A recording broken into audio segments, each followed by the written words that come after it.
everybody. Hello, Pennsylvania. We love Pennsylvania. And a very special hello to Latrobe. Oh, I love Latrobe. You know why? The home of Arnold Palmer. This was the home of my friend Arnold Palmer. And he loved Latrobe. You know, he turned out to be one of the greatest golfers in the world. He started off very, very poor. He had no money, just had a lot of talent and a lot of muscle. He was a strong guy. And his father, you know, worked at Latrobe Golf Course. And he was a laborer there. They called him in those days sod carrier. He's a very strong man. He'd carry sod. They didn't have trucks that they trucked it. They had strong people carrying it. He was the strongest of them all. And he had a son, but they had no money. And he worked at Latrobe. And they treated him good because he could do more work than anybody else. And his son started to grow up, and he realized his son was very strong like him. But he never had a chance to play golf. He had no money at all. And his son was named Arnold. And when Arnold was 4 and 5 years old, they had no money to buy a club. He couldn't buy one club, not one. And they used to go to the back of, this was all told to me by Arnold, so I have it firsthand. They used to go to the bag room where the members were, and they took out members' clubs, and they'd use the members' clubs, 2 or 3 of them at night, late at night, and he'd hit balls with his son. And he'd watch his son every move. And he realized his son had great talent. And then his son got older and stronger, and then he got stronger and stronger, and his father started saying, wow, this is really crazy. What's going on with this kid? And finally he was able to save up enough money to get him some clubs, but they weren't strong enough. Arnold was breaking them. He'd swing a regular club, and it'd break the hell out of it because he was so powerful. And they went back to the members' bags because they couldn't afford another set, and it used very stiff-shafted clubs, very strong for those of you that aren't golfers. That's for, like, good golfers with power, very stiff-shafted. And he'd get better and better, and then he went to high school, and he won all sorts of championships, one after another. He'd beat the rich kids. He'd kill them. He'd beat them so badly. He loved beating them, even though he was a nice guy, but he was tough. He was a tough cookie, Arnold. I got to know him really well. And he'd beat him over and over again, and then he got a set of clubs, and he got even better, and he won every championship. And he got into Wake Forest. You know that, right? Wake Forest. And he was immediately, as a freshman, the captain of the team. And there was a man named Mark McCormick, and Mark McCormick founded IMG. That's a very big, one of the biggest entertainment companies in the world today. And he wanted to be a professional golfer. He didn't go to Wake Forest. He went to another college, another school. And I won't say which because, honestly, I didn't want to look it up. It wasn't worth it. But a good golf college. And he wanted to be a pro. He's a very good golfer, very, very good. And he had the privilege of playing Arnold Palmer in a match between Wake Forest and his college. And the way he tells it, he was playing fantastically well. Mark McCormick, a very famous man, actually, founder of the biggest entertainment company. And he was playing very well, playing Arnold, and Arnold was just Arnold. He was just better than anybody else in college. And somebody shouted over to Mark McCormick, how are you playing? He said, I'm playing great. Can't play better. How are you doing? I'm 6 down. And he realized at the end of that match that he would never be a pro because he could never beat a guy like this. It wasn't close. He said he was longer, straighter, chipped better, putted better, and thought better. Other than that, they were very close. But he gave it up. He said, I'm not going to be a golfer. But he went to Arnold. He said, Arnold, you're going to be turning pro, and you're going to make a lot of money. And my second choice was to start representing people that are talented. And I'd like you to be my first client. And they made a deal where Arnold owned a big piece of the company. And Arnold started winning immediately. Made a lot of money for him. And Mark McCormick became the agent. And then because of Arnold's success, IMG, which you know, most of you know, it's very, very big now. Hollywood stars, everything. IMG became well known, and he started signing a lot of other players and a lot of other people. And then he started with Hollywood, and they signed Hollywood stars, and it became the biggest of those companies like William Morris and all of them. And it was all because of Arnold. Arnold owned a big piece of it. Arnold was a very rich man. And I said to Arnold, I got to know him when he was 69 years old. And I played pretty much with him, a lot of them. And as he got older, you know, when you get older, you start to lose a thing called distance. And I'm a good golfer. Not like that, but I'm a good golfer. And I felt so good because I was hitting it a little bit longer than Arnold. But he was, by this time, about 75, 76. And I'd hit it 4 or 5 yards past him. I said, Arnold, let me ask you, 30 years ago, 40 years ago, was I longer than you? He said, Donald, I wasn't president or close at that time. That was long before I decided to have this fund. So,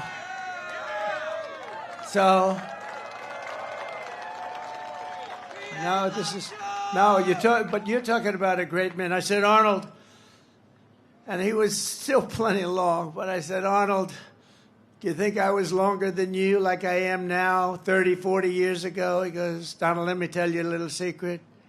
You weren't even close. He said, you see that tree out there? He pointed to a tree that's about 70 yards in front of us. He said, that's where I would drive it.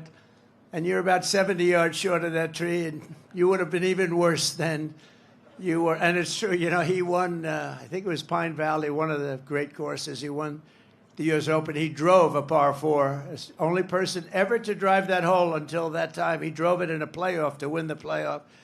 He went over the trees, very risky shot. He ended up driving the green, and he won with a birdie on the hole. And nobody till that point had done anything like it. But I said to Arnold, he became very rich because of the investments and the IMG and all of the different things. And I said to Arnold, just out of curiosity, you could live anywhere in the world. You could live on the Pacific Ocean. You could live on the Atlantic Ocean. You could live anywhere in the world. Why did you choose to stay? And part of the beauty is that because he made money right away, a lot of times it takes a pro years before they start making the money. It's a very, very difficult sport, actually. But he started right away making money. And you know the first thing he bought was Latrobe Golf Club. And you know the first thing he did? He took his father from a laborer to make him the course superintendent. How cool is that? And then ultimately his father became the manager of the club. And Arnold was so proud, and his father was good. He said, one thing with my father, nobody's going to steal on me. He said that, and I said that too. I said, there's something nice. And then I took Arnold, when he was quite old, in all fairness, we took a helicopter from where he was in Florida to Doral. I own Doral, which is a great place. And it's got 4 courses, many championships. Many of the best championships were at Doral. And I was building these beautiful, they call them villas, about 88 units in each one, hotel villas. And I named them after the 10 greatest golfers, including like Jack Nicklaus, Tiger Woods, Ben Hogan, Gary Player, Slammin', Sammy Snead, all great players. And I said, Arnold, I really want to name one after you. Would you like it? He said, I'd love it. I'd be honored to have that. And we flew down for the opening ceremony to cut a ribbon for the Arnold Palmer Villa. And it's, to this day, people just love it. And I'll never forget the day. He was having a little hard time. He was a little older. He hit the 80s. But he was still, when he got up there, he had that magic like nobody had. And, you know, there were a few golfers that you could say maybe slightly better. A few, not many, but there was nobody that had his magic. He was a thriller. He was unbelievable. He knew how to win, and he knew how to just do whatever it was that electrified a crowd. If I had him here right now with me, this crowd would be going absolutely crazy. They'd say, Trump, get off the stage. We want Arnold Palmer to speak. He would electrify a crowd. And he would go for shots that nobody else could do, and they were risky as hell, and sometimes it wouldn't work out, but usually it did with him. he was an incredible man. He was an incredible champion, and he came from Latrobe. And so when I said a couple of days ago, I said, where are we going to be today? They said, sir, we're going to be in Latrobe. I said, do you know what that means? No, sir. What does it mean? I said, that means Arnold Palmer. Because Arnold told me he could be, and I knew he could be. They wanted him everywhere. Just like I wanted to name a villa after him. Everybody wanted him. He could have been in any place he wanted. He said, no, this is where I want to be. This is the place I love. I mean, how good is that, right? And he died a very proud owner of this course, and he was always tinkering with it. I said, Arnold, what are you doing? He said, well, I'm moving the hole 4 yards back. I said, nobody knows the difference, Arnold. He said, I don't care. I love it. I love this place. He could not get enough of Latrobe. So, you know, I've been here before, and I've told the story before, not in this kind of detail. Because, you know, you have these teleprompters. If I would read it off a teleprompter, it wouldn't be so good, right? And it would be a lot shorter. It wouldn't be as good. And I didn't want to do that. I said, when I come here, I'm going to tell them the real story of Arnold. But Arnold Palmer was all man. And I say that in all due respect to women, and I love women. But this is a guy that was all man. This man was strong and tough. And I refuse to say it, but when he took showers with the other pros, they came out of there, they said, oh my God, that's unbelievable. I had to say it. We have women that are highly sophisticated here, but they used to look at Arnold and say, man, but he was really something special. Arnold was something special. So I just want to tell you, you're very lucky, the people that live in Latrobe, and it's an honor for me to be here because of him. And he was actually he was a great man, and I don't think there would be golf to the extent that you have it today. It probably wouldn't be that way without the great Arnold Palmer. So enjoy it, everybody. Enjoy it. And I had to tell you the shower part of it because it's true. What can I tell? We want to be honest. We want to be upfront. It's true. But I'm thrilled to be back in this incredible Commonwealth with thousands of proud, hardworking American patriots. I'd like to begin by asking a question. Are you better off now than you were 4 years ago? Now, after living through this nightmare of inflation, invasion, and humiliation, you know what the invasion is, right? Invasion by the southern border. What they've done to our country is unbelievable, allowing more than 21 million people into our country. Many of them are murderers. Many of them are drug dealers, and they're from mental institutions. He says, send them back. You're right. Do you come from Latrobe by any chance? Yeah, he does. But Americans are ready to be free from Kamala Harris. Do you know that whenever I use the word Harris, everybody says, who's Harris? They have no idea who Harris is. That's true. They have no idea who's Harris. But Kamala, and to reclaim the future that is rightfully yours, you're going to reclaim it. This election is a choice between whether we will have a incredible 4 more years of failure. It's such a horrible 4 years. We had a horrible, think of everything they touch turns to everything. Inflation, Afghanistan. How about Afghanistan? Most embarrassing moment in the history of it. Everything they've touched. Even now he's telling Israel, everything he said to Israel was exactly the opposite. He's the greatest, I will say this about Biden, he's the single greatest expert on foreign policy in history. You know what that means? If you did the exact opposite of what he suggested every single time, you'd go down as the greatest foreign policy president in history. If you did the exact opposite. Everything's a failure. And he's telling Bibi Netanyahu, don't do this, don't do that, don't do this. All our great congressmen are there. And don't do any of these things. And Bibi didn't listen to him, and I tell you what, they're in a much stronger position now than they were 3 months ago. That's for sure. Nobody's ever seen anything like has happened. And Bibi called me today, and he said, it's incredible what's happened. They said, it's pretty incredible. But he wouldn't listen to Biden, because if he did, they wouldn't be in this position. And she's worse than him. She's not as smart as him. And I'm not saying he's the smartest. I'm not saying he's the smartest, but she's not as smart as him. And I think maybe, based on early results, maybe he'd be doing better than her. We have results coming out where we actually now don't have to rely on the polls. We're doing good in the polls, but we don't have to rely on the polls. Remember, they stole the election from an American president. They stole it. I could say coup. I don't even want to call it. They just stole the election. They said, we're taking the election away. He got 14 million votes, and he won. 22 people running, 22 Democrats there running. Oh, I'm looking at my hair up there. Let's see. Oh, I don't like it. I don't like it. Excuse me, I'm going to recomb my hair. Do you mind? I'll leave the stage for 5 minutes. I'm going to recomb my hair, Mr. Future Senator. We have David down here. Mr. Future Senator, you got to get him in.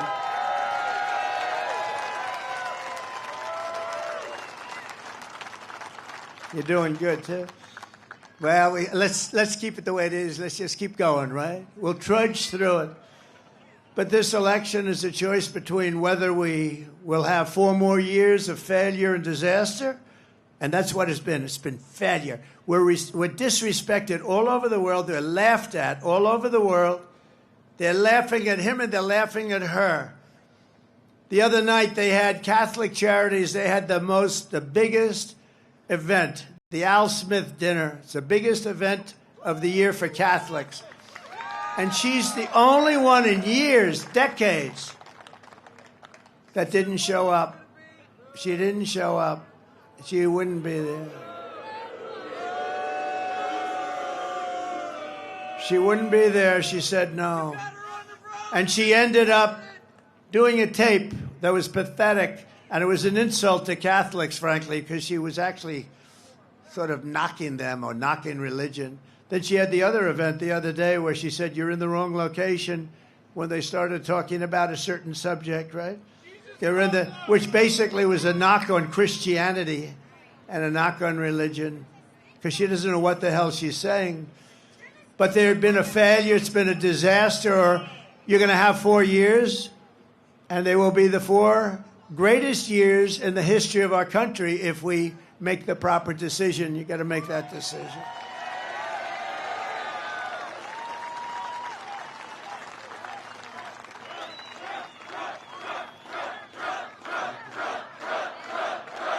Thank you. Thank you. Thank you very much. But by the way, if you're Catholic, you can't vote after that. And you can't vote for another reason. That administration has been persecuting Catholics. It's been persecuting Catholics. I don't know why. Persecuting a lot of people. Persecuting politicians. I raised my hand, but we're kicking their ass. They are bad. They are bad. They are bad. Guys going to jail. They've never done this. This has never happened. It happens in third world countries and banana republics. They go after, it's called weaponization. They weaponize their justice departments. I call it the Department of Injustice. Ours is the Department of Injustice. But we're doing well. We won the big case in Florida. You saw that? That was the big one. That was the big one. That was the big one. They're going to get him on that one. Oh, they're going to get him. We had a judge who was brilliant and fair and very smart. She ruled against them, very strongly against them. These are dishonest people that we're dealing with. But we won that, and we have other ones. We have them on the ropes. Remember, they were going to have me in all sorts of trouble. I'm going to be in trouble. And in the meantime, it's just weaponization of government. It made me more popular. It actually made me more popular, I think. It's crazy. Because people can see, and they're smart, and we could sometime explain it. but one after another. You had Fani, F-A-N-I, which is usually pronounced Fanny, but she added a little action to it, Fani. That was a scam. They're all scams. They're all scams. It's a corrupt system, and it's a corrupt Justice Department, and it's a corrupt DA, corrupt attorney generals. They use it to get elected because you can't get elected with open borders, with transgender operations all over the place, with men playing in women's sports, with high taxes and bad schools, and no school choice. You can't get elected with all. I could go on for 10 minutes. Your vote will decide whether we give up on America or whether we save America. It's the most important election you're ever going to have. It really is.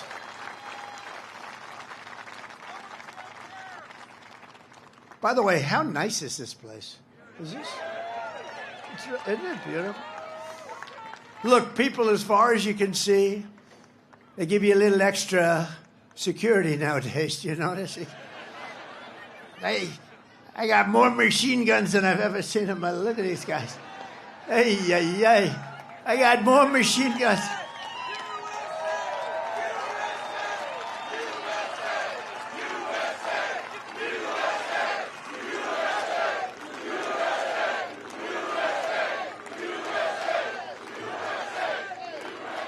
I never saw guns like that. I said to my son, Don, he knows a lot about guns. And Eric knows they're great shots. They really understand. I said, what kind of a gun is that? They said, Dad, you don't even want to know. They are serious guns. We got more guys, and every one of them is like central casting, too. Holy shit. I'm looking. They look like Arnold Palmer. They look like Arnold. Can't look better than Arnold. But with your support, we'll bring back our nation's strength, dominance, prosperity, and pride. We're going to do it. This will be America's new golden age. 100 years from now, the presidential election of 2024 will be looked upon as America's greatest victory. I hope that's true. Because we've been through so much together, and the finish line is finally in sight. After 4 horrendous years, Kamala Harris can't say one thing that she'd do differently, right? You heard that. If you vote for me, I will end inflation. I will bring jobs back to our country. We'll flood our shores with companies and jobs. We'll seal our borders immediately. And we'll let people in. You know, we had the safest border in the history of our country. Hold it. Put up my favorite sign of all time. Put up my favorite graph. I have to use it. My favorite graph. So the red arrow on the bottom, that's the lowest number of illegal immigrants to come into this country. And by the way, we want people to come into the country, but they have to come in legally, just so we understand, right? She's going, yeah. We want them. We need them. We're going to need them because we're going to have so many companies come in just through adjustments in tariffs and taxes. They're going to come pouring into our country. And they're going to stay here because we're going to protect them with tariffs. The word tariff is the most beautiful word in the dictionary. More beautiful than love. More beautiful than respect. No, less beautiful than religion, though, right? I don't want to get into that argument. But the word tariff is the most beautiful word in the dictionary. Remember that. It's going to make our country rich. And our politicians were too stupid for so many years, or something else was going on. He goes crooked. That could be, because it's so simple to understand. But look at that. So that was the day I left office, that lower red arrow. That's the lowest point. And look what happened to our country after that. Look at that. And that was done by Border Patrol, which we love. Oh, by the way, Border Patrol gave us their total and complete endorsement.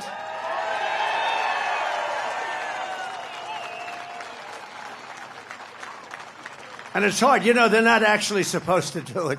they said, well, let them take all 29,000 of us and let's see what happens to this country. No, they're not, in theory, you work for the government. They couldn't help. And they said she's horrible. They said she's horrible. It wasn't just, they said, you're the greatest president in the history of our country. Some only said the greatest in our lifetime. They had a unanimous endorsement from everybody. And they said at the same time, she's the worst we've ever had by far. And now she's running. And I tell you, I think that the border, I was just saying to Byron Donalds in the plane, right, Byron? I was just saying that, Byron. What a great guy.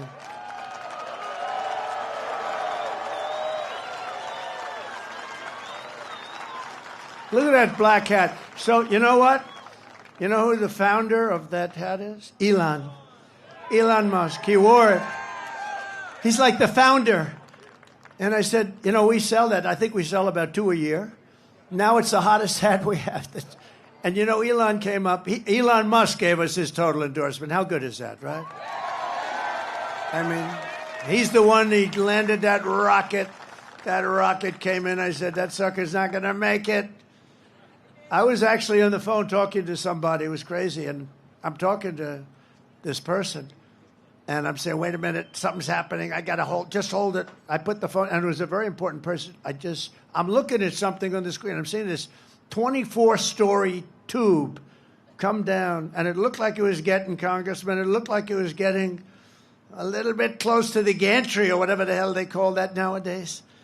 I said, oh, my God. And I put the phone down. Very important person, by the way. I won't tell you who. It'll be embarrassing because I never picked up the phone again. I was sitting there and because I was the president, and because I'm leading, which is probably more important to him, the guy didn't hang up. He was on the phone 45, 50 minutes waiting.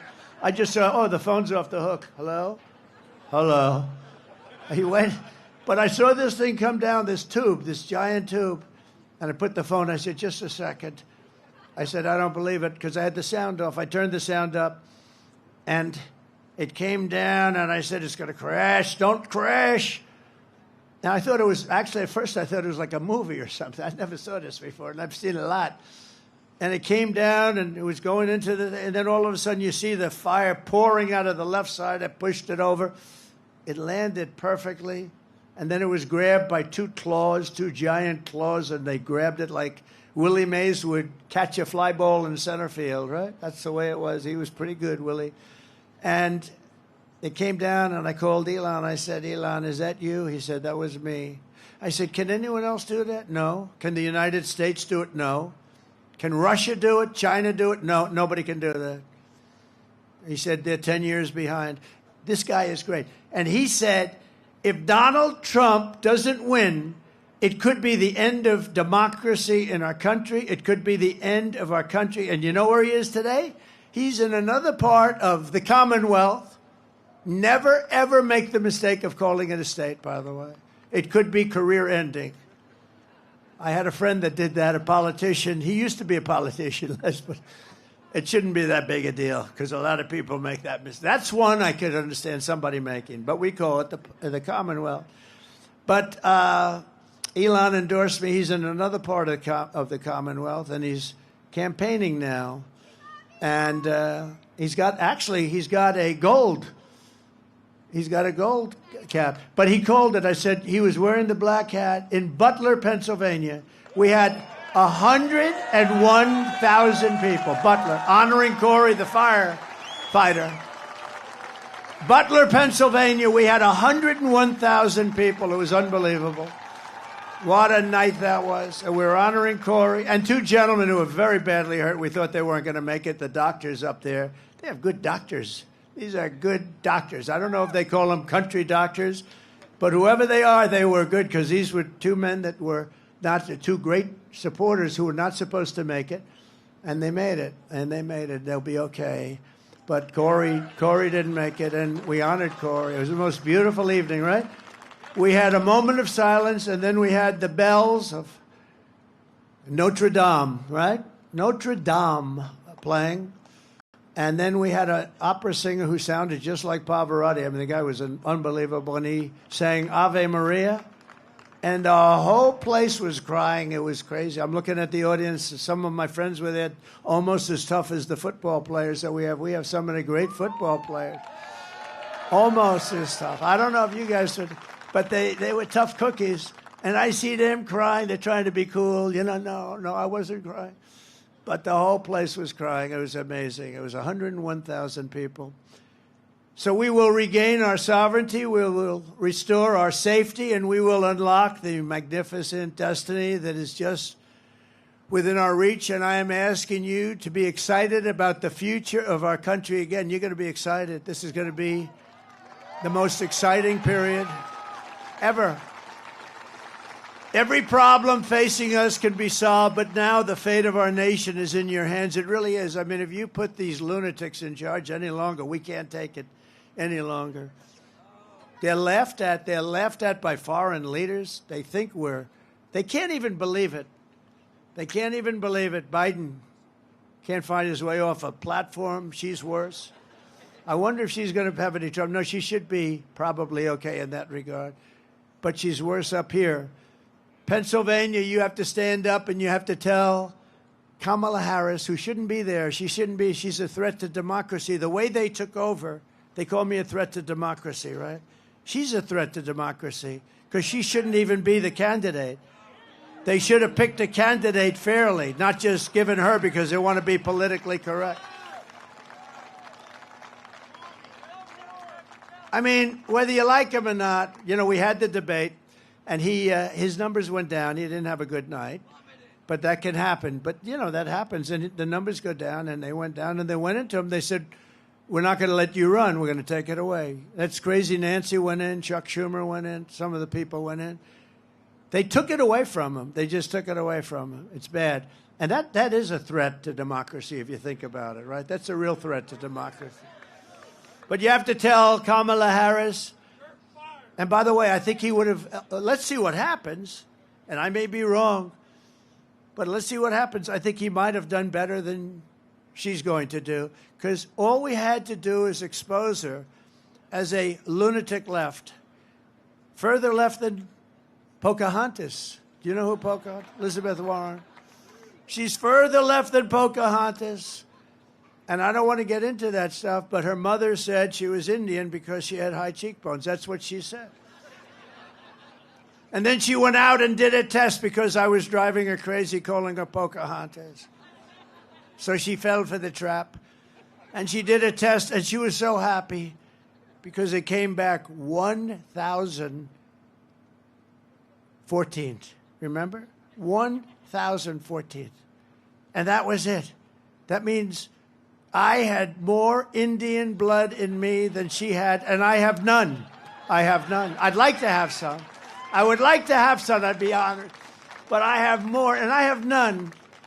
But she was so happy when she got, think of that. Think of that. That was what happened. That was the end of her career. That was the end of her presidential run. She was leading for the president. And when she said, and you got to understand, just these are the people we're dealing with. She took that Indian heritage, and based on the fact, and this is her statement, this is not me. There's no racist anything in me, not a drop.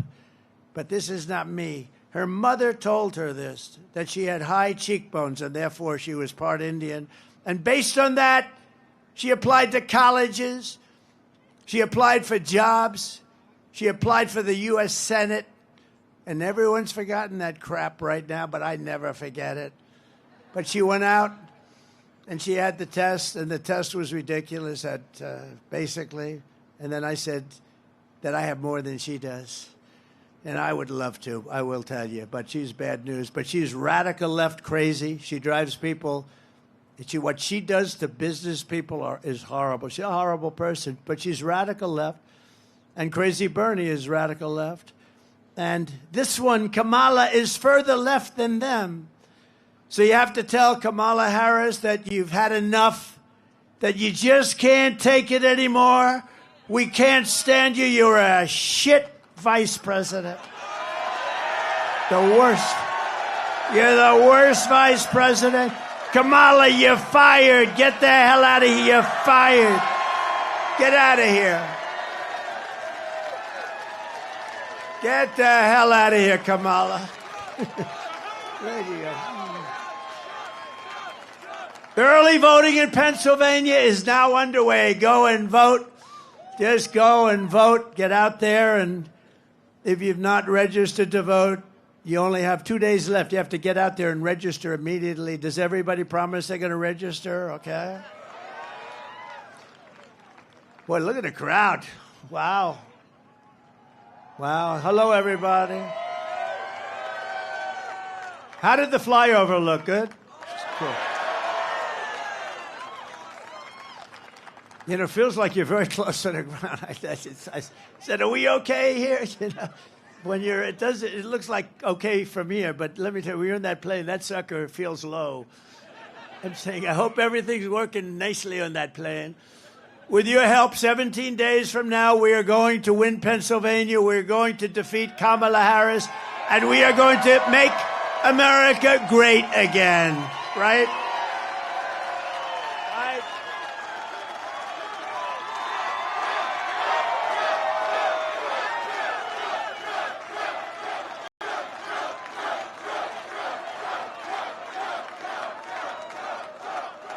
And I'm in big trouble tonight. You know why?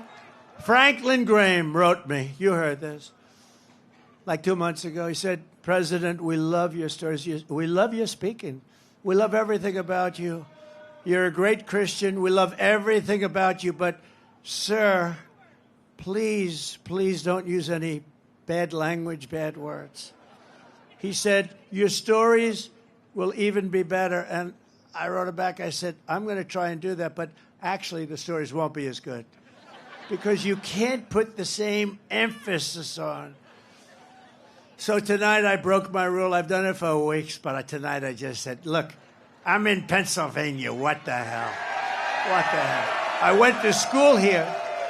I went to the great Wharton School of Finance here. What a great school that was, too. What a great school.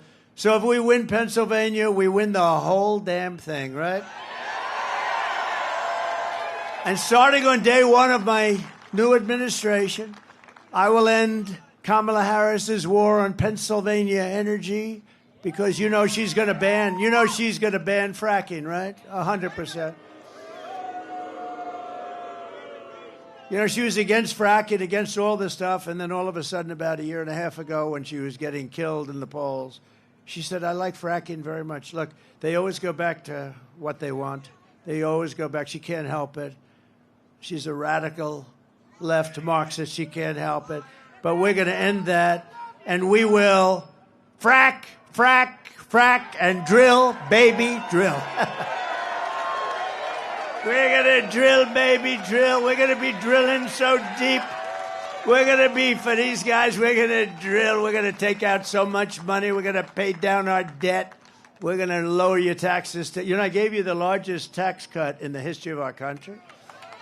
And the biggest regulation cuts in the history of our country. And we had the best economy in the history of our country. And we had the best border in the history of our country. Other than that, what the hell? I did other things, too. I rebuilt the military. And unfortunately, they gave a lot of it away to the Taliban. These geniuses, these stupid people like Milley, General Milley. Remember his performance in Congress? General Milley and Mattis, all these guys, what a bunch of lightweights. But we have great generals, but they're the ones you don't see on television. They're the ones that actually have to fight. Like, we defeated 100% of the ISIS caliphate with great generals and we have a great military, but not the ones you see on television. Not the movie actors that you see. Kamala has said repeatedly she wants to ban fracking, which would kill over 500,000 jobs in Pennsylvania alone. Watch this. There's no question I'm in favor of banning fracking. I am committed to passing a Green New Deal and finally putting an end to fracking once and for all. If they fail to act as President of the United States, I am prepared to get rid of the filibuster to pass a Green New Deal. I am offering a Green New Deal that has been described as one of the most aggressive and progressive. Well, he's going to bring the Green New Deal up for a vote. Yeah, I will vote for it. It is a resolution. I believe that the underlying principles behind it are sound and important. What is the solution for voters who have jobs and interests in the fossil fuel industry? Giving the workers an ability to transition into the jobs of the future. Can we afford it? Of course we can afford it. It's not about a cost.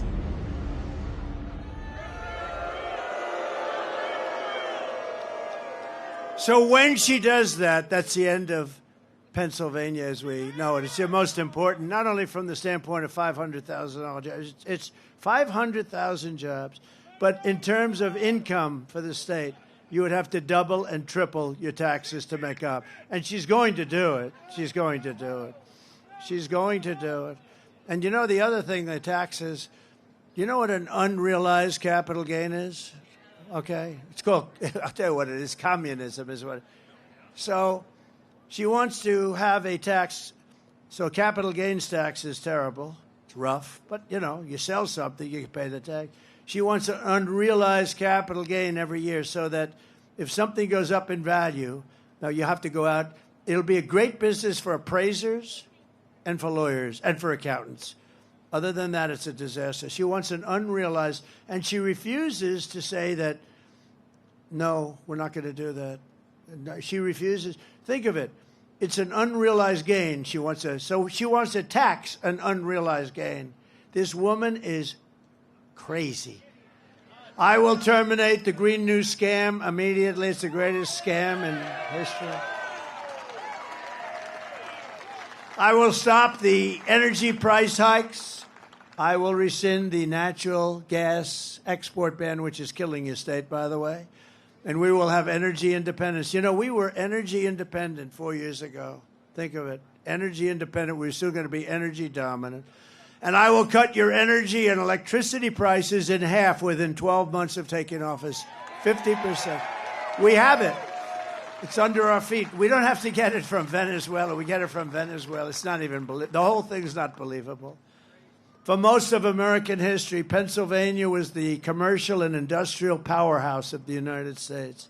But year after year, globalist, radical left politicians and incompetents like Kamala Harris have waged a war on your Commonwealth. They've annihilated your steel mills, decimated your coal jobs, assaulted your oil and gas jobs, and sold off your manufacturing jobs to China and foreign nations all over the world.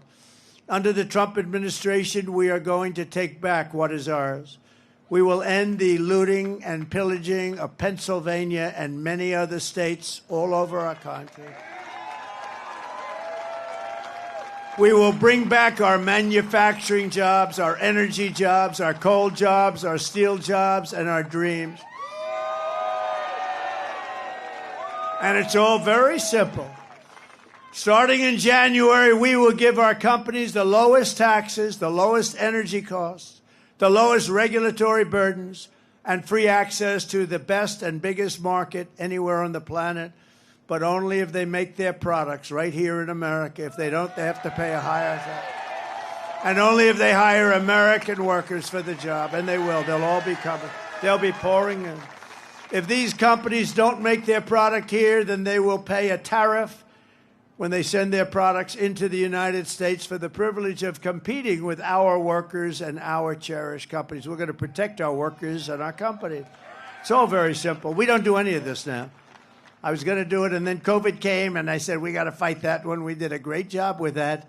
I got great credit for the economy, for the military. We were in no wars. Think of it. I started no wars. Everybody thought I'd be like in a war. I'll be in a war in 2 days. No, it didn't work out. My personality stopped wars. Stopped wars. It stopped wars in countries that we weren't even involved. I was able to stop wars with other countries that we weren't even that involved with just by making a couple of phone calls. I saved a lot of lives. We will call this policy the Build It in America plan, because when foreign leaders and CEOs call me up to complain about our tariffs, my answer will be very simple to them. Build it in America, build it in Pennsylvania. We're going to build a lot. We're going to have all those hulks that you have all over the place, the big empty hulks that we have all over our country. They're going to be loaded up with companies. They'll probably be, honestly, they'll be ripped down, and you'll see modern buildings built, modern manufacturing built. The centerpiece of this plan will be a 15% made in America corporate tax rate, cutting the tax from 21% to 15%, but again, only for those who make their product in the USA. And remember, I got it down to 21. Everyone said it would be impossible to get approved by Congress. I got it approved by Congress, but I got it down to 21. It was close to 40%. I got it down to 21%. Nobody thought that was possible. Now, I'm taking it from 21% down to 15%. The companies are going to roar in because 21% is very competitive. 15% is really, it's amazing. I mean, companies are going to want to be here, but they have to be protected from other companies coming in from the outside and raiding the jobs, the products, and that's what we're doing with the tariffs. And for those companies who don't make their product in America, they will be forced to pay a very stiff tariff, and we will make it and take it. Hundreds of billions of dollars are going to come in through tariff dollars to benefit American citizens, and we're going to pay off debt and reduce your taxes still further. Again, I gave you the biggest tax cut in history. We'll be able to do it still further. And remember this, for decades, nobody paid, China never paid 1 penny, not 1 penny to us until I came along. They paid hundreds of billions of dollars in tariffs and taxes under me, under Bush, under Obama.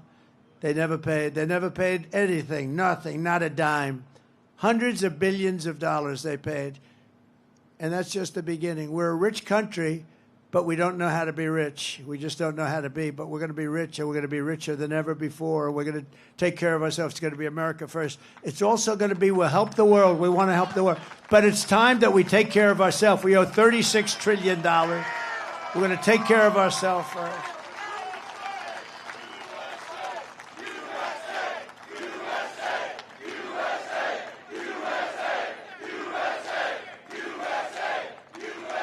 And I will never apologize for defending America. I will protect our workers. I will protect our jobs. I will protect our borders. I will protect our families. And I will protect the birthright of our children to live in the richest and most powerful nation on the face of the earth.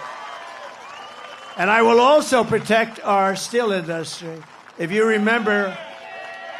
guys remember, we were going to lose our steel. We had the worst policy on steel. China was coming in and others dumping steel onto our shores, and we would have had no steel industry left. And I put a big tariff on all steel coming in. It was not good steel either. It was what we call dirty steel. It's bad steel, bad structurally, very dangerous actually.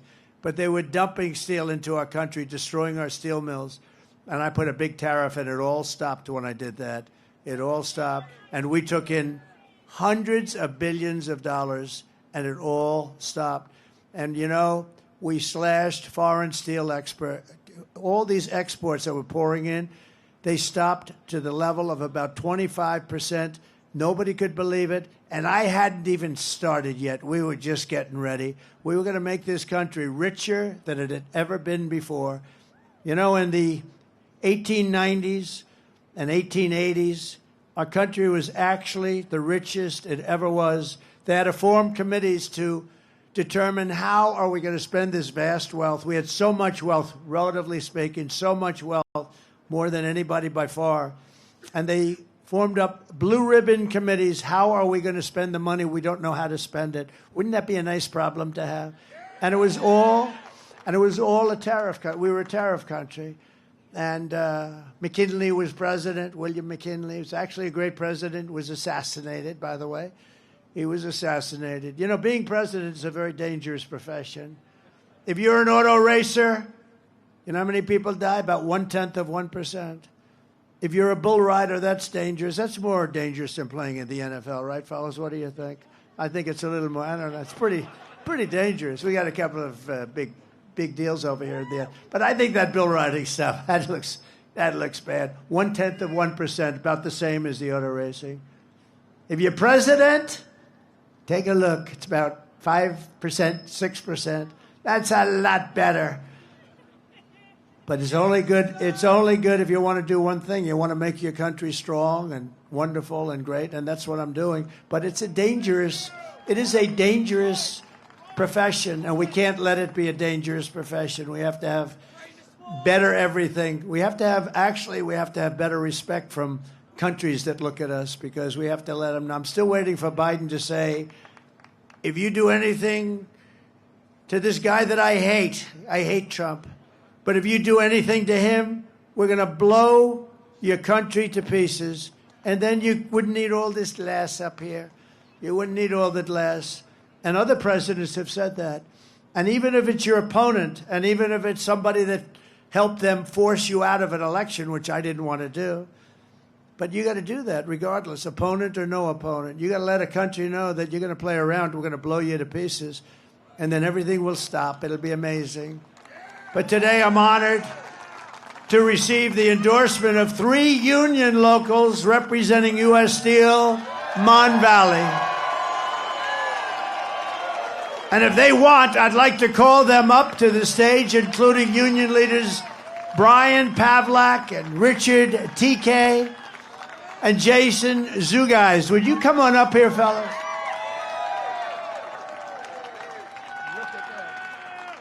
These are good-looking people.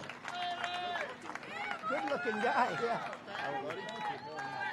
About executive order. Oh, yeah. No more. You guys can say something. Nice to meet you. Thank you very much. Nice to meet you. Thank you very much. That's great. You agree with what I said? Yeah. It's pretty simple. Yeah. It's pretty simple. President. Good-looking guys, huh? It's an honor. You like the Arnold Palmer story, I bet. I love it. Isn't it true? Yeah. Thank you. President Trump, pleasure to meet you. Glenn Thomas, I work down in Braddock.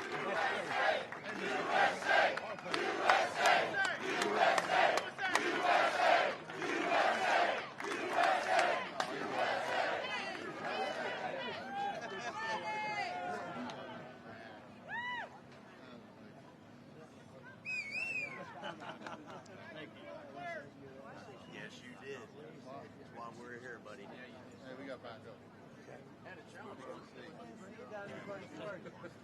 Would somebody like to say something? Yeah. Please, go ahead. Brian started our movement, President Trump. Good. It's an honor to be on stage with you. All the steel workers here. Honor to be on stage with you. I was up to Butler Rally when they tried to assassinate you. And I knew after that I had to do what I had to do. So the president that saved the steel industry with tariffs. You saved it with tariffs. Thank you. And you're my hero, and you're the greatest president ever. We love you. We love you. So, steel workers for Trump and the rank and file Mon Valley Works want to endorse you. We want to give you a hard hat.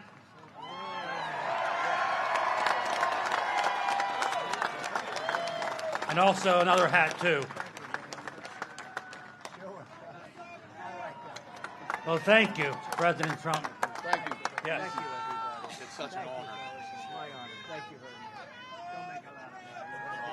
We're going to get We you a want lot that of, we're going to get tax you a on lot of overtime. Yeah, you We are. want that no. Yeah. No tax on overtime. That's a good one. Yeah.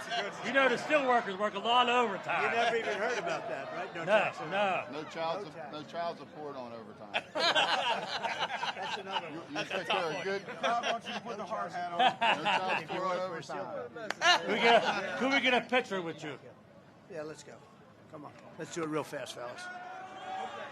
They want you to put the hard hat on. Put the hard hat on. Over in front of it.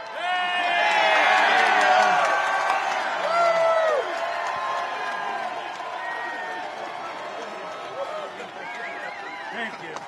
Thank you, everybody. Beautiful. Thank you, fellas. Let's take a picture. Come on. We'll go fast. Let's go. Got it? They've got it outside. Okay, he's got it right there. Let's go. We got to get back. Thank you, fellas. Thank you. Good job. Good Maybe I'll see you backstage. Good.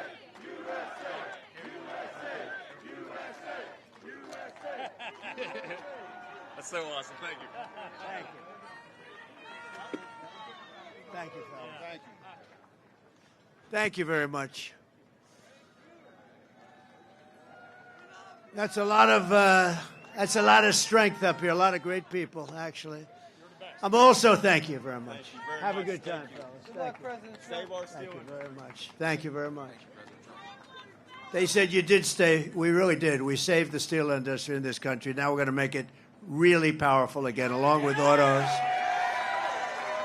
Great guys, great people. Those are great people. I'm also, and that have been beaten up for a lot of years unfairly because we had stupid politicians or corrupt politicians. I'm not sure which. I'm also honored to have the overwhelming endorsement of the rank and file membership of the Teamsters. That never happened before. Never happened before. Never happened before.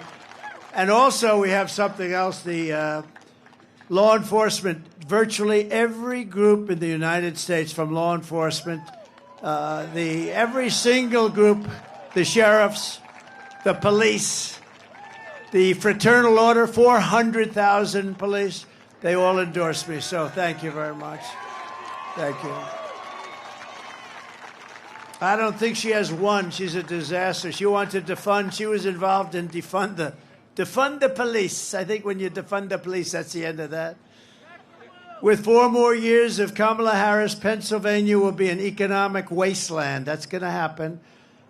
And I'll tell you, with me, you're going to make more money than they've ever made before. You're going to have the best salaries, the lowest taxes. You're going to be doing better than you ever did. And we're going to put this into motion fast. You can do it very fast. It's very simple, too. Kamala's inflation has already cost a typical family over $30,000 in higher prices, and now she wants to raise typical family taxes by nearly $3,000 a year. Just take a look at this video, please. Kamala Harris is going to significantly raise taxes. Taxes are going to have to go up. Kamala's plan will raise families' taxes by nearly $2,600 a year. Under Kamala, prices have already soared. Now she'd make it worse with even higher taxes. Taxes are going to have to go up. President Trump will cut taxes again. No taxes on tips, overtime, or Social Security. I'm Donald J. Trump, and I approve this message. You know, they said to me up here, we like the overtime the best. I said, yeah, you probably. You like the overtime, right, fellas? That's right. I figured you had something. That's right. You're not worried about the tips. You like that overtime, right? But a lot of people like the tips. And if you're a senior, you know what you like. You want the Social Security, no tax on Social Security. Think of it. No tax. No tax on Social Security benefits for our seniors. And they deserve it because, you know what? Inflation, with their fixed income, mostly fixed income, inflation has absolutely destroyed our seniors and other people that are on fixed income. So I will also make interest on car loans fully tax deductible. That's a big deal. You know, they said one of the top guys on Wall Street called up and he said, you know, we have an incredible situation here. Where did you come up with that? It's like the paperclip. I said it the other day. Like 125 years ago, some guy took some steel and he bent it around a little bit. He came up with a paperclip, and other people looked at it. He made a lot of money, very rich man. And they said, why the hell didn't we think of it? You know, the one having to do with the deductibility of car loans.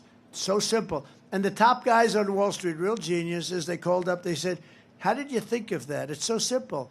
But, you know, to have the American dream, you want to have a car.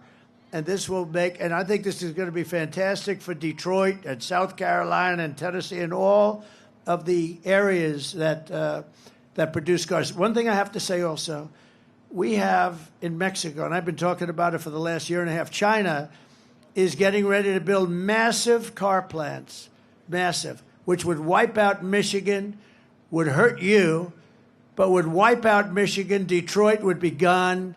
And they're the biggest plants in the world. I have a friend that does that. He builds plants. He doesn't do anything else. All he wants to do is build plants. And I called him up a year ago, a little more than that. I said, I want to see a plant. I want to go see a plant. You think Biden calls people up and says, I'd like to see a plant? I don't think so. He wants to just go. He wants to go to sleep. And she wants to do other things. We don't know what they are. We'll find out, unfortunately. No, but I said, I want to see a plant. He said, well, I can't really take you to the U.S. because we're not building the good ones. But the big ones are being built in Mexico. I said, what do you mean Mexico? They're being built by China. And they're the biggest in the world, actually. And one plant will be doing more than all of Michigan. So I said, this is not good. And then they think they're going to take the cars, build them, and sell them over to the United States, or go around a little horn and sell them to the United States and destroy our automobile. And it would destroy. So I said, I've had it. And I started talking about tariffs. We're going to put massive tariffs on these companies that are coming in and destroying our jobs and our companies. And so I went very public with it for the last 4 months about tariffs. I love tariffs. I love tariffs, what they can do for your income and protection, and even third-party things you can do just by the threat of tariffs, because we're the pot of gold. We won't be the pot of gold long if we don't do something. So I was making a speech the other day in Detroit at the Economic Club, which is a great place, beautiful, and talking about cars. And I saw the man that is the great car factory builder who I know, John. I won't give it his full name, but John. And I saw him, and I said, could I see you after the speech? I made the speech. I went to see him. I said, how are those plants coming, the big ones in China? They said, sir, they just canceled them because they think you're going to get elected, and they don't want to build them because they won't be able to pay tariffs. We just canceled them. I didn't even do anything. And I just saved Detroit. I just saved every car-making state. No, but think of it. I thought to myself, just the threat of tariffs, they canceled these multi-billion-dollar auto factories. Auto machines is what they really are. Now, will I get credit for that? I don't think so, but we know. But he just said, because of you, they think you're going to get elected. They think you're going to charge tariffs that are so much that it won't be possible for them to survive. And China just canceled those big, beautiful factories that would have destroyed our country in terms of automaking. And, I think it's great. And now people are starting to see it. They're saying that was a pretty good thing to do. I didn't even do anything. Just the mere threat of that beautiful word kept what we have. Don't forget, a lot of it's been taken over 50, 60 years. We were the greatest powerhouse. We will have that back soon. I think we can compete with it. We will have that back soon. We're going to have so many auto plants and so many steel plants built in this country now. So simple, too. It's so simple. And I've been talking about this for the last couple of months, and people are starting to understand it. They're starting to understand it. And China does it. They've been doing it for a long time. They say, we don't want your cars. If you want to build a car, you build it in our country. They did it with Harley Davidson in India. They charge a 200% tariff on a motorcycle. They said, if you want to do this, you have to build it. We don't want your motorcycles. We're going to charge you $200. Harley Davidson said, we don't sell any in India. Tariff's too high. I said, what are you going to do? They said, we've got to build a plant over there, sir. We're the only one that doesn't do it because we're ruled by corrupt and stupid politicians, but we're doing it now. As we build our economy, we will also restore our borders. For 4 straight years, Kamala has imported an army of illegal alien gang members and migrant criminals from prisons and jails. They come from insane asylums and mental institutions, and all around the world. They come from Venezuela to the Congo. They come from the Congo now. A lot of them are coming out of the jails of the Congo. And she's resettled them into our communities to prey upon our innocent American citizens. No, we're not going to do that. When I win on November 5th, the migrant invasion ends and the restoration of our country begins. We're not going to have it.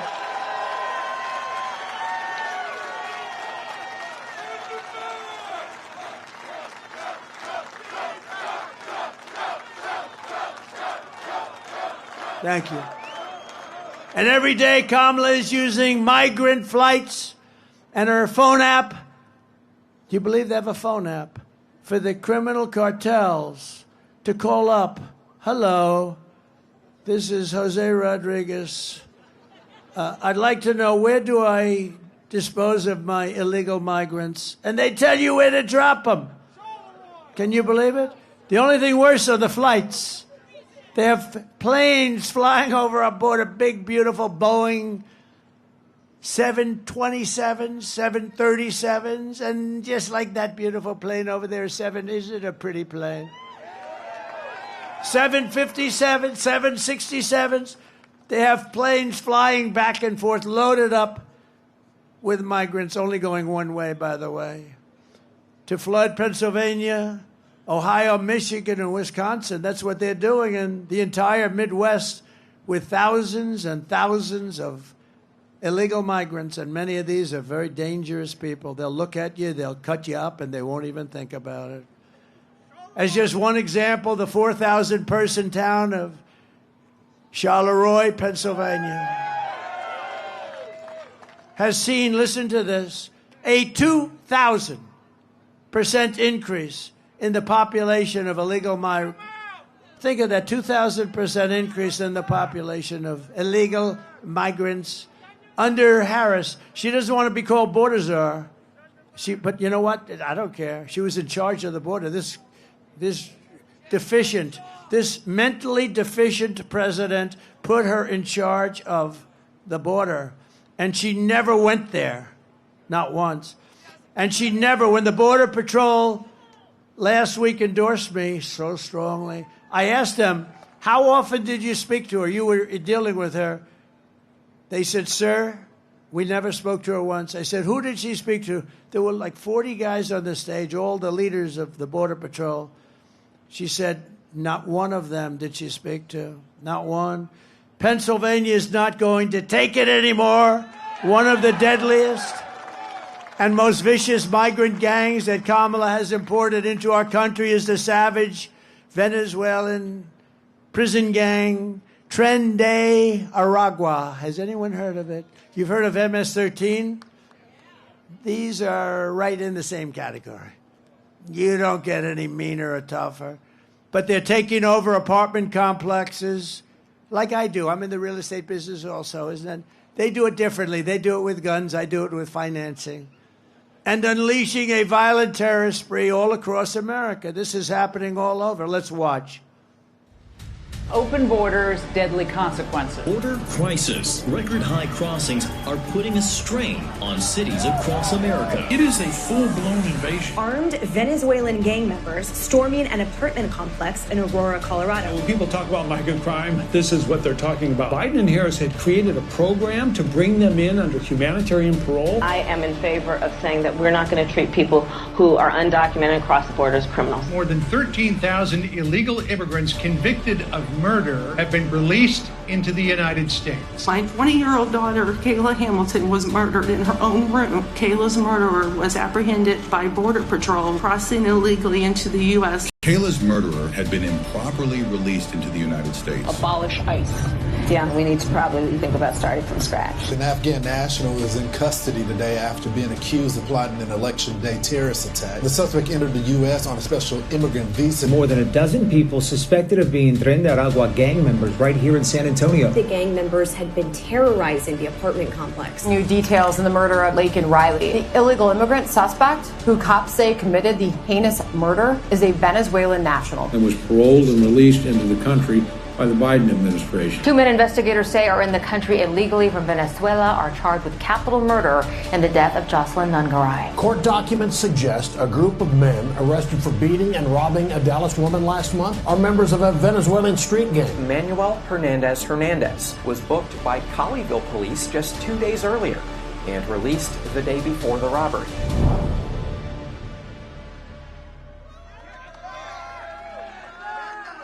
And it's that way all over America. And I say it's a much bigger, you know, the polls are saying that the biggest problem is inflation and the economy.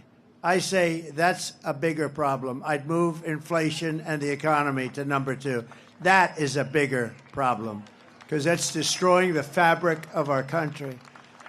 The United States is now an occupied country, but November 5th, 2024 will be Liberation Day in America. It's going to be Liberation Day.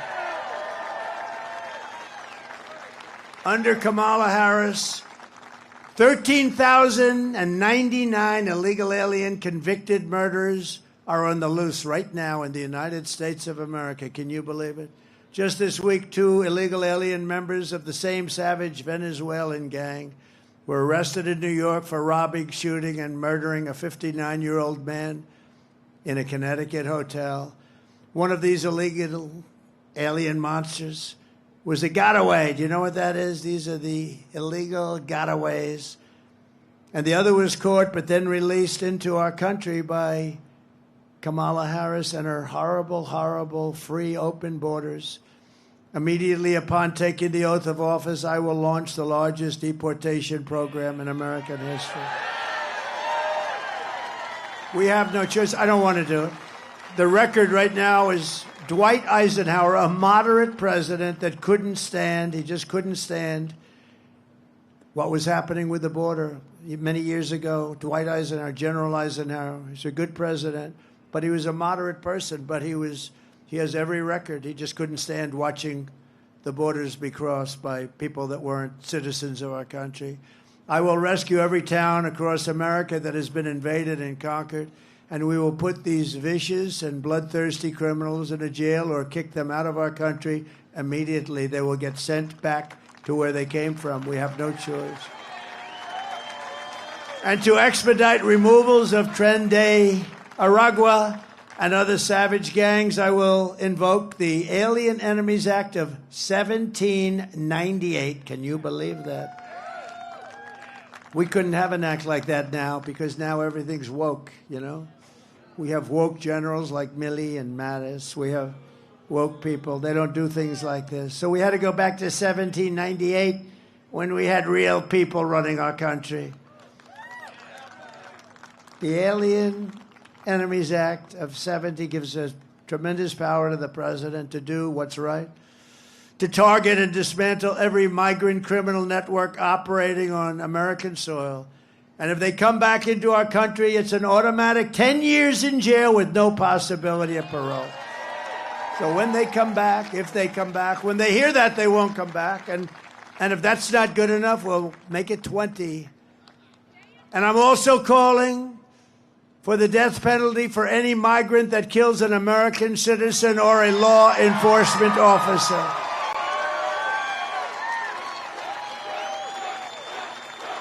Right?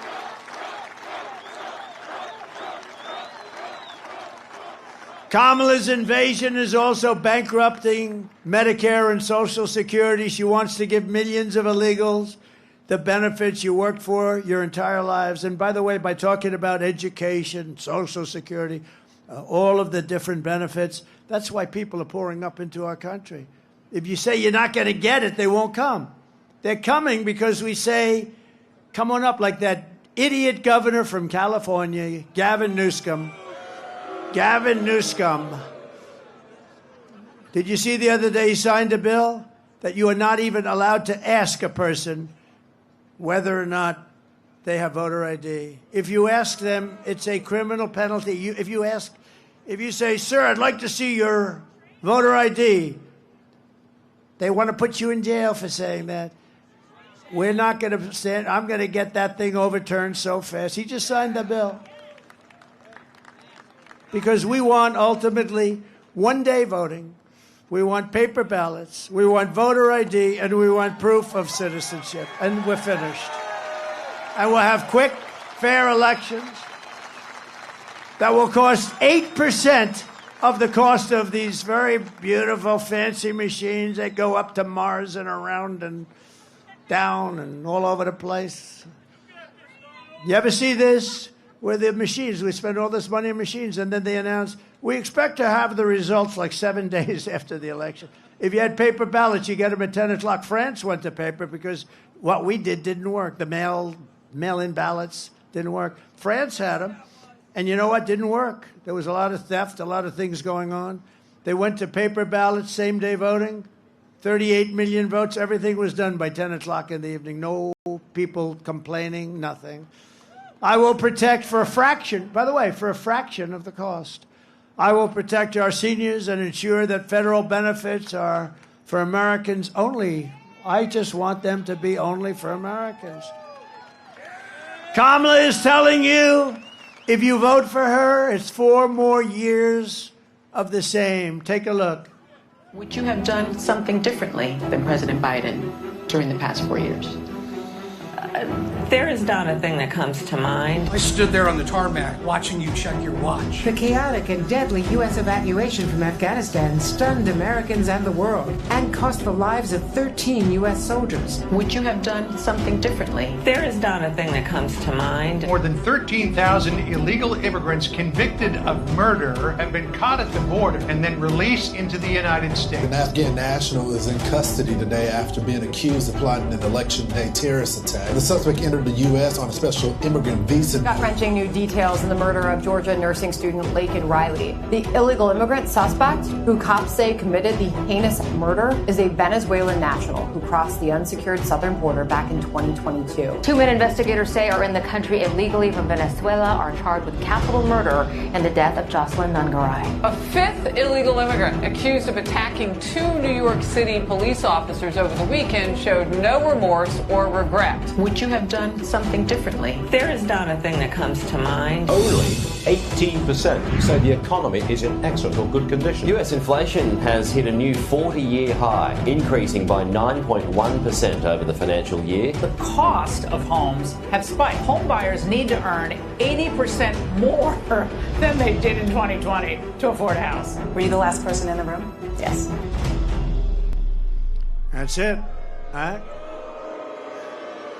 She'd do nothing different than the worst administration in the history of our country. The happiest person in life. He just turned over 100 years old now. He's over 100. He turned a few weeks ago. Jimmy Carter. He's the happiest man around. You know why? Because he looks brilliant compared to this administration. The Carter administration is brilliant compared to these people. He didn't destroy our country at the border. Pennsylvania, if you want to end this disaster, you must get out and vote. You have to go and vote. Get everybody you can. And ladies and gentlemen, we can start really well. As a man, I'm going to call him up real quickly. His name is David McCormick. He is a great man.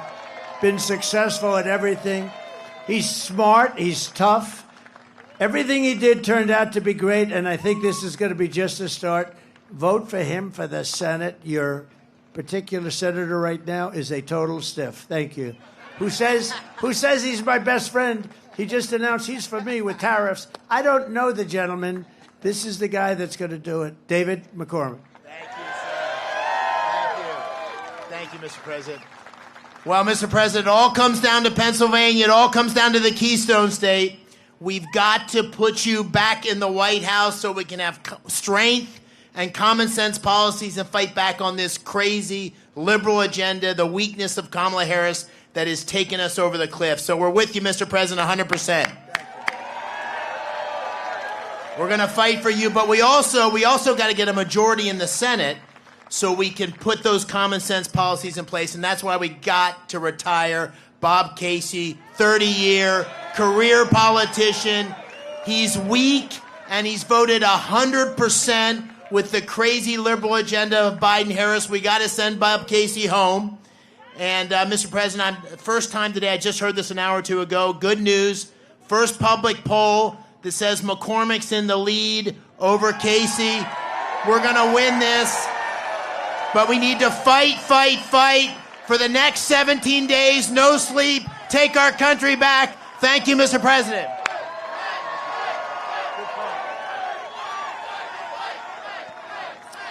Thank you very much, David. David's a good man, and he's going to really represent you, and he's going to work with us on getting your taxes down, etc.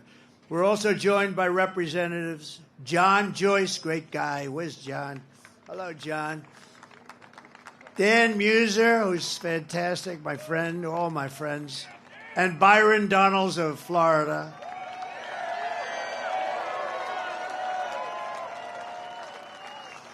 And also, I tell you, if you're a football fan, these guys are good. I guess they're going to the game a little bit later or something. You going to the game? Are you going, or are you going to watch it on television? Former NFL stars, Antonio Brown. Oh, he was a good player. He was a good player. And Le'Veon Bell, really good players. And Mike Wallace. Come on up, fellas. Come on up.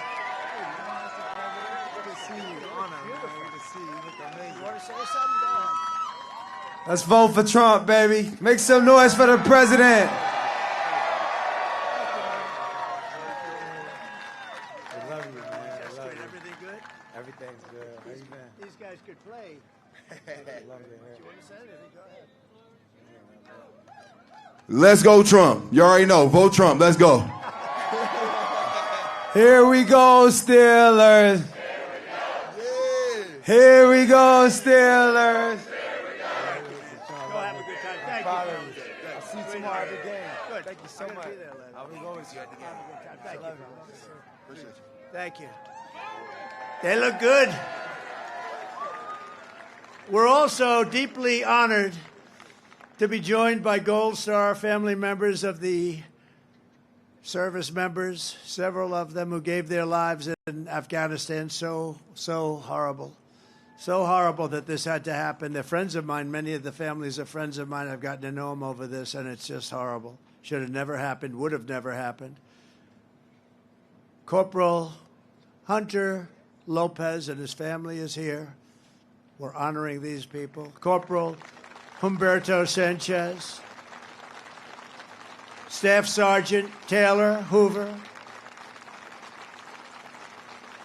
Sergeant Nicole G.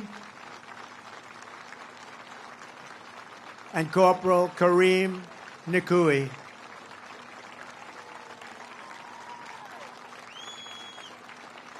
Thank you very much. Great people. I got to know them very well. Should have never, ever happened. 13 people, many so badly injured. We have to talk about them. I talk about them all the time with the legs and the arms and just obliteration. So I want to thank you all very much. Thank you for being here. Thank you.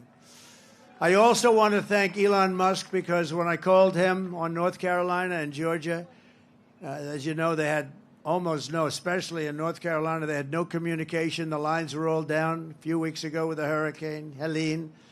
And I called Elon. They said, do you know Elon Musk? I said, I happen to know him. What do you want? We need Starlink. I said, what is Starlink? Tell me, please. Give me a lesson. Tell me. And they told me it's basically great communication and up to a satellite and back. And they said, we just have to have it. We can't get it because it's very hard to get. And I called Elon, and he had it there in literally in moments. It was amazing how fast he got it there for them. So I want to thank Elon for doing that. That was great. People of North Carolina. So we're working very hard for Pennsylvania, but in breaking news, it was just announced that the highly respected Florida judge who is overseeing our case against the Pulitzer Prize Board for awarding their once highly respected prizes to the failing New York Times and the Washington Post. These are really fake news papers. Call them fake news papers. But they're fake news, Russia stories. They got the Pulitzer Prize for Russia. It turned out to be a fake story. So I figured, what the hell, on your behalf, I'd sue their ass off. And he's ordered Discovery to move full speed ahead. He wants it to go. That means that we will be able to learn the full scale of their lies, deceit, and wrongdoing, and we'll hold these radical lunatics accountable for the lying that they've done to the American people. What they've done is incredible. Think of it. They got the Pulitzer Prize for their great reporting on Russia, and then it turned out to be a hoax, and now everybody knows it. So I want them to return those Pulitzer Prizes, and I think lots of damages should be awarded to a lot of different people. So here are the facts. Kamala Harris is a radical left Marxist, rated even worse than Bernie. She destroyed our economy. She was an original creator of defund the police. And anybody who wants to defund it cannot be president of the United States. We cherish our police. And we're going to give them back their respect and their dignity and let them do the job. And crime will fall. Kamala Harris vowed to abolish ICE. These are tough people. I know a lot of tough people right in this first few rows. They're not tough like these guys. As California Attorney General, she redefined child sex trafficking, assault with a deadly weapon, and rape of an unconscious person as totally nonviolent crimes. She pledged to confiscate your guns and endorsed a total ban on handgun ownership. She even called for free sex changes for illegal aliens and detention at taxpayers' expense. She lied about working at McDonald's, a simple thing. You know, I think very soon, maybe tomorrow or something, I'm going to McDonald's to work the French fry. I think I'm doing it tomorrow. And I think it's in a place in Pennsylvania, and I'm going to stand over that French fry. You know, she lied about her. You know, it's a very basic thing to say. They'll say, oh, look at all that press. That's a lot of press. But they're going to say, oh, it's so basic. It is basic. But the basic is easier to understand. She said, as part of her resume, for years, I worked at McDonald's, you know. It's probably tough. But she never worked there. It turned out to be a hoax. So on top of all of this, Kamala turned on our military and wants to make them woke. Take a look at our real military. Just take a look at it.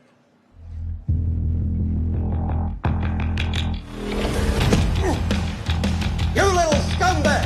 I got your name! I got your ass! You will not laugh! You will not cry! You will learn by the numbers! Happy Pride. Happy Pride Month, and actually, let's declare it a summer of pride. So you're a killer? Sir, yes, sir! Let me see your war face! Sir, you got a war face? Ah! That's a war face! Now let me see your war face! Ah! Bullshit! You didn't convince me! Let me see your real war face! Ah! I hear it and I know that I know you wanna take. You will be a weapon. You will be a minister of death, praying for war. But until that day, you are puke. You are the lowest form of life on earth. You are not even human fucking beings. You are nothing but unorganized, grabastic pieces of amphibian shit. How to abracadabra, these bitches know I got answers the way I... It looks to me like the best part of you ran down the crack of your mama's ass and ended up as the brown stain on the mattress.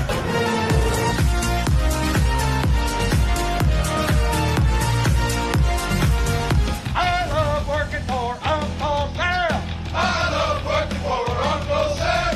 Lets me know just who I am. Lets me know just who I am. 1, 2, 3, 4, United States Marine Corps. 1, 2, 3, 4, United States Marine Corps.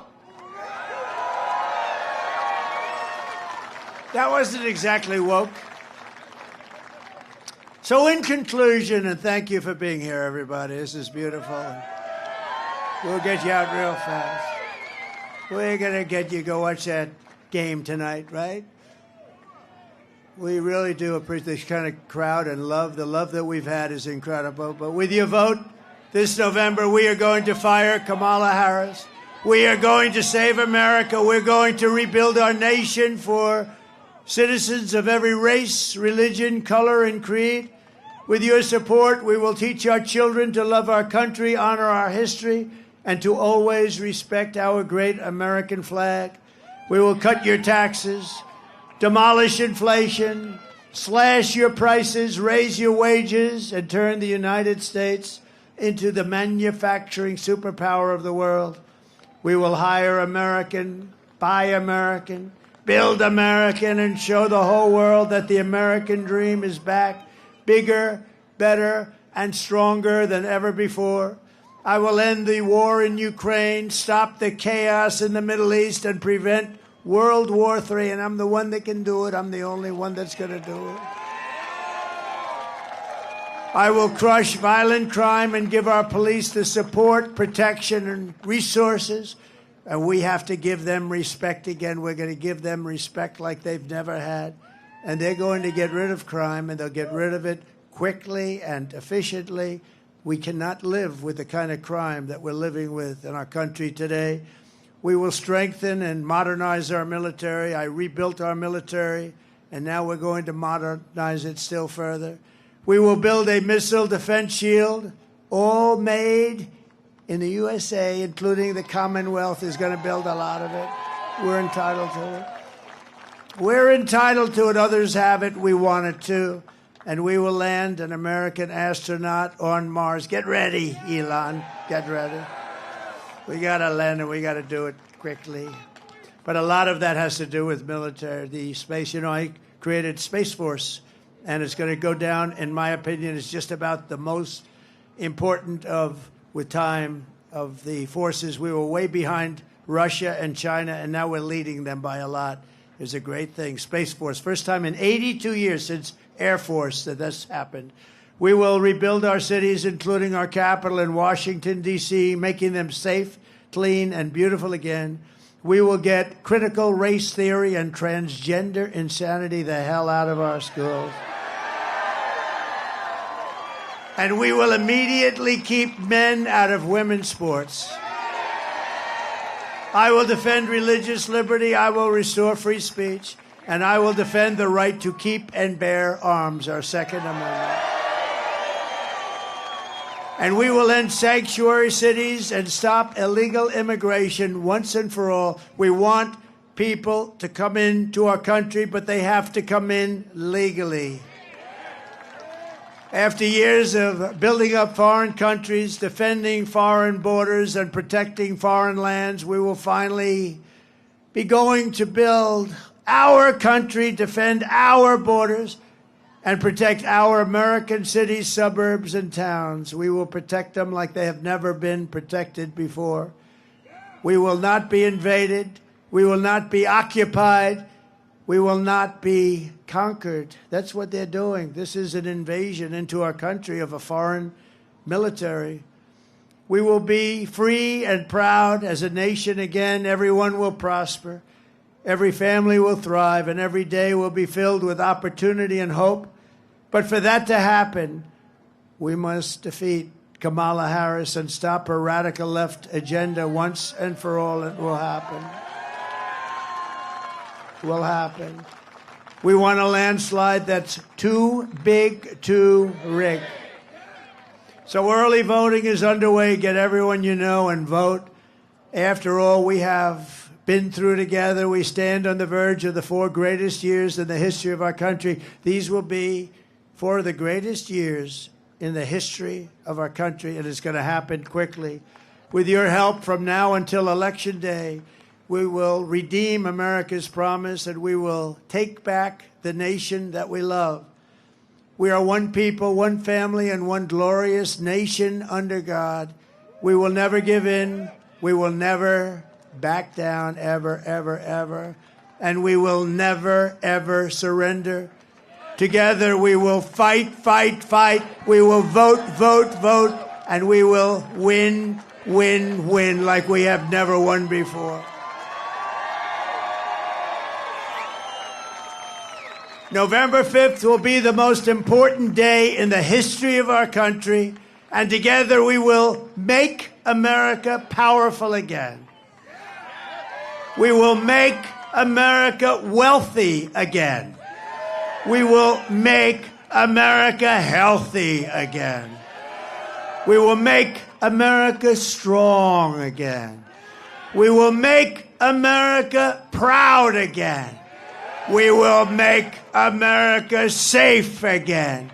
And we will make America great again. Thank you, Pennsylvania. Thank you. God bless you all. God bless you.